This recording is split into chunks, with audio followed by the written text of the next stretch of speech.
So hello everybody, and thank you again for joining me here at the Good Life with Steve. Again, I am Steve. You know me, the guy with the wrinkled shirts. Anyway, you would think that by now I'd break down and buy an iron, but nope, not me. I'm too smart for that.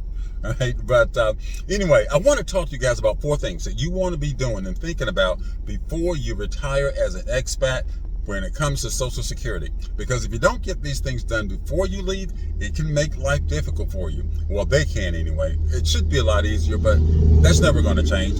And I guess it's befitting that I'm doing this today because looks like there's a government shutdown, and I think they said some people's Social Security checks can be slowed down.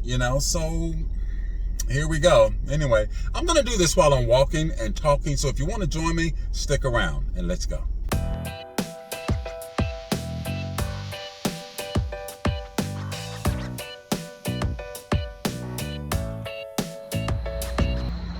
So you're thinking about retiring overseas as an expat.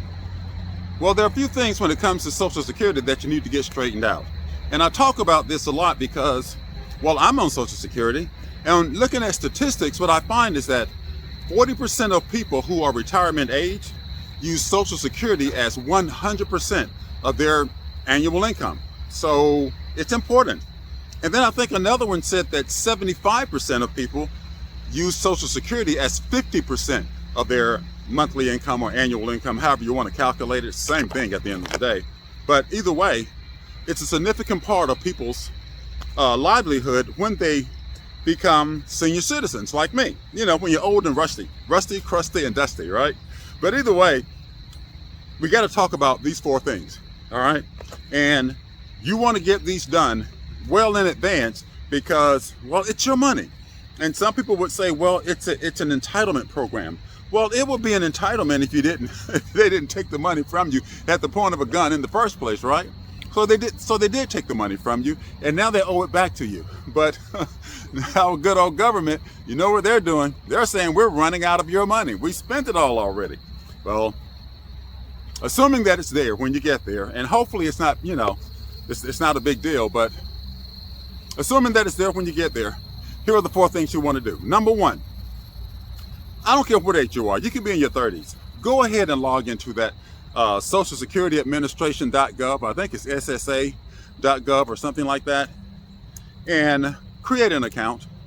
See what it is you've got coming because it's yours and you should know what it is. Some people try to make you feel ashamed that you're getting Social Security. What's that about, right? Hell, it beats the alternative, and that is not living long enough to get it.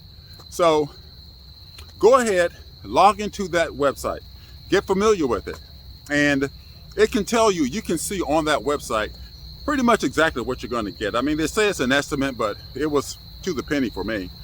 But the reason this is important is because the average recipient of Social Security, it's not like $5,000-6,000.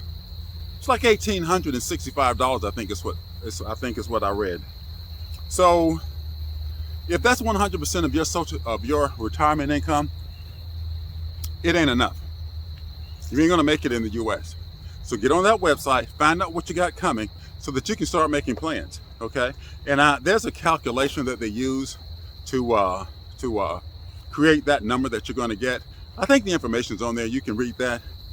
But you wanna get that website, get intimately familiar with that website so that when you are getting ready to make that move, you're comfortable with the information that you're getting and you know where to go to get it. It's not the first time you would have looked at it. All right, so that's pretty simple. You know what I mean? Salute us. Now, the next thing you want to do, number 2, this is where you got to get other people involved. And that's what I hate about, Social Security. They want to keep you tethered to the US. So one of the things that they're going to want you to do is maintain a stateside address. What? People are leaving. Why are you doing this? They ain't going to change.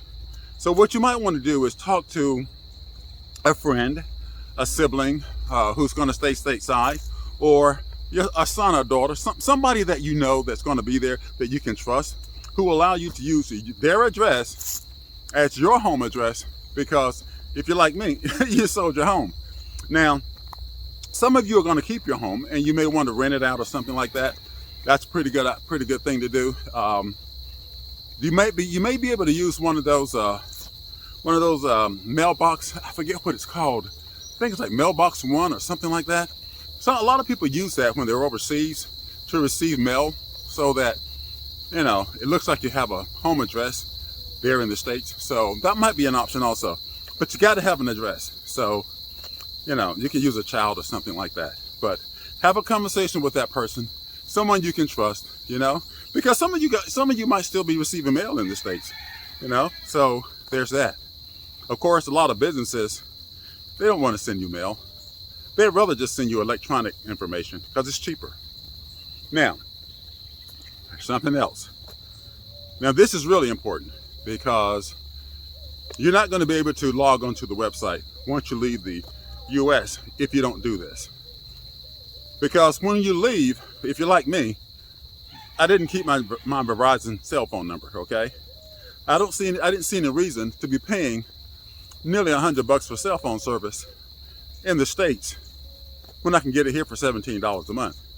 Also, if you move outside of the country and you take your T-Mobile, Verizon, AT&T phone, really, there's only 3 companies now.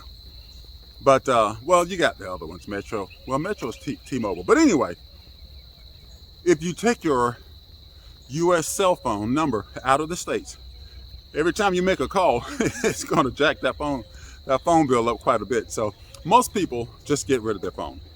But when you do that, as an expat and a retiree who's receiving Social Security, you're not going to be able to log onto the website, okay? Because when you log in, it's going to want to send you like a 6-digit code to a cell phone number, and it has to be a stateside cell phone number. They won't send it to like we're anywhere outside of the country, okay? They're just not going to do it. They're not going to change. I mean, they're stuck in the 70s, so you can't help them. Anyway, so you're going to have to talk to, again, a friend, a relative, someone that you can trust who will receive that 6-digit code for you and then forward it to you. So maybe what you do is you talk to your son, your daughter, your sister, your brother, whomever, right? And have that person receive that number, and then, you know, they can just screenshot it and send it to you so that you can then log in if you need to make any changes. Now, some changes you can't make. I'm sorry, that's number 3, that cell phone thing. Some changes you can't make. You know, you got to go in. Like if you want to change your bank account information, oh, they're not going to do that unless you come in and show up. That's one of the proof of life things that our good old friend Donald Trump and Elon Musk put in place. I think back in like the early spring. So those are some of the things. Those 3 of the things you got to look. You got to be really considering.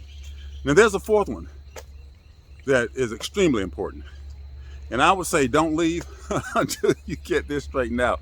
Okay, and that is that you make sure that you got the check in place, right? Because if it doesn't come to your bank like it should, there can be a problem. That can be a real problem. So what you want to do is before you leave, okay, or if you left already, it doesn't matter, but before you leave, what you want to do is make sure that first payment hits your bank account, okay? I mean, once it hits the bank account, it's pretty much, you know, it's set it and forget it.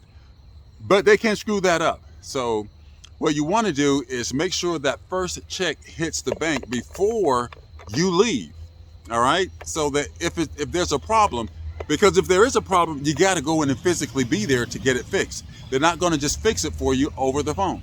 They just ain't going to do that, okay? So, and there's no way to fix it for you on the website. You can set it up initially, but they're making changes to you. They just made a mess of the whole thing. So make sure that the check hits the bank, or the payment hits the bank, because it's not a check, it's just a payment. Make sure that hits the bank before you go. That's important. Now, all that being said, all right, you remember that big beautiful bill thing that came up a few months ago? I guess it was in May or June or something like that, and everybody was talking about it. One thing nobody really talked about is the extent to which it is going to affect retirees receiving Social Security. This is the bonus, all right? So this is number 5 that I didn't really tell you I would give you, but I'm going to give you this now. I was going to make another video about it, but I'm going to go ahead and give you this now. They said, the SSA says, as a result, or I think it's the CBO or whatever it is, one of these people who's supposed to be counting beans, right? They said that as a result of the additional $1.3 trillion, I think it is, in deficit spending that Donald Trump has authorized already, that you will see by around 2028, 2029, somewhere thereabouts, you will see a 23% reduction in your Social Security income. That is going to happen. That is a fact. All the numbers are in, and they're anticipating that already, so you can expect a significant cut in your income if you are receiving Social Security as a retiree. And whether it's 100% of your income, 50% of your income, or just 20% of your retirement income, that's a significant number. That's a significant number because we're in 2025 right now. You don't think the prices are going to continue to go up this year and in 2026 and in 2027 and 2028? And so by the time this hits in 2028, 2029, the prices have gone up significantly, but then all of a sudden you're going to see your income go way down. Okay, so be prepared for that. Start thinking about what you're going to do even as a retiree to continue to earn money, because this thing just doesn't stop. This thing is out of control and it's headed downhill. And so if you are wise, you won't be sitting there just thinking that you can just kick back, relax, and take Social Security and everything's going to be okay. Again, the average person only gets $1,900 a month. Most people, if they're lucky, they're getting $2,500 to $3,000 a month. And even that is not enough for you to survive in the US on Social Security. And so if you leave the country like I do, even if you're getting a decent amount of money, you still have to understand that in just a few short years, that's going to be reduced. And so just take whatever number that is on the website when you log in that they say you're going to get at whatever age it is you're going to retire, and then multiply that times 0.77. Multiply that number times 0.77, and that'll tell you what you're going to be getting in the future. And that's going to be significantly less than what you would get right now. I just felt like I needed to share that with you guys because I don't think anybody out there is really hammering this home for a lot of people who are on to Social Security or who are hoping and expecting to get it in the not too distant future. Anyway, this is Steve. This is The Good Life. Thanks for joining me. I got to get out of here. I got 3 more miles to put in. So see you on the next one. Bye.